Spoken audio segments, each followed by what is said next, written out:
right, let's dive into a fundamental movement pattern, the squat, more particularly the air squat. What I want you guys to do is go ahead and take off your shoes, take off your socks, and find a place that you guys can move around a little bit. Now, to all of you who have lifted, all of you athletes out there, all of you guys who have done a back squat, a front squat, or any other form of a weighted squat, I want you to ask yourself, what does my air squat look like? What does my air squat look like without shoes on? And I want you to go ahead and try these next drills, because if your air squat has not been perfected or close to perfect, then there's no reason to be adding weight onto faulty mechanics. All right, so the first thing we have to talk about when we talk about the air squat is the foot. The foot is our foundation. It is what we connect our body to the ground with.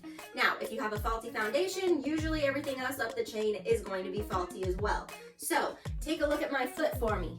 There are 3 little spots of contact on my foot. 1, 2, and 3. Those 3 points need to be in contact with the floor the whole time I am squatting. I never should lose contact with those 3 spots. So find your feet on the floor.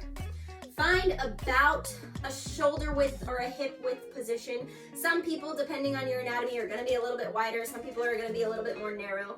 And find a spot where your toes are relatively pointed forward. I don't want them too far out, and I definitely do not want them in. I want them relatively forward. The next thing that you're going to do is initiate some torque, which ultimately means you guys are going to turn on your glutes so that you get your joints from your hip, knee, to ankle and foot in the best alignment possible before you even start to descend in your air squat.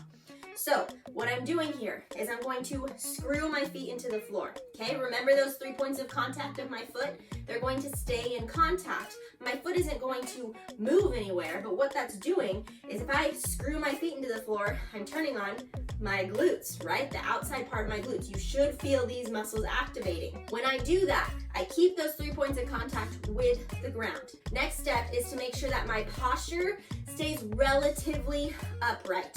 When I say relatively upright, I do want you to hinge at the hips a little bit. I don't want to see you standing up completely tall, but I don't want to see this, okay? You should be about here with your posture. You should be able to keep your arms right in front of you at about parallel, be able to squat down and keep those arms that way without tilting forward.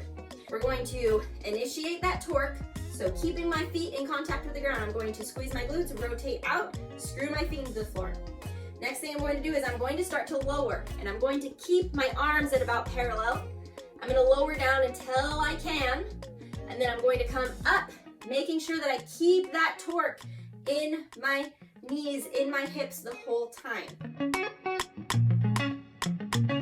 Now, if you're an individual who struggled with the drill that I just showed you, I have a progression that will make it a little bit easier that you can do to still teach yourself the proper squatting mechanics. So I have a dining room chair.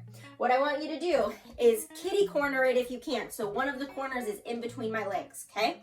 What I want to do is still initiate that movement. So I still want to do the exact same steps I just talked about. And then I'm going to lower down, remember my arms are about here, lower down and kiss my butt to my bench here, okay? So I'm not having to go all the way down. What this is doing is it's still teaching me to learn my movement. It's still teaching me to activate my glutes, to create some torque in my feet, to screw those feet into the ground, to keep my knees in line with my ankles and not let them cave in. It's still teaching me that. And it's ultimately strengthening the muscles that I need to be able to increase depth in my squat as I get better. So find the progression that challenges you that still allows for proper technique, and practice it often. Stay tuned for next week when we'll be discussing the foot and the ankle and its role in the air squat, and what the air squat might look like if the foot or the ankle are faulty. Thank you for tuning in to this week's episode on Move Well with Mac.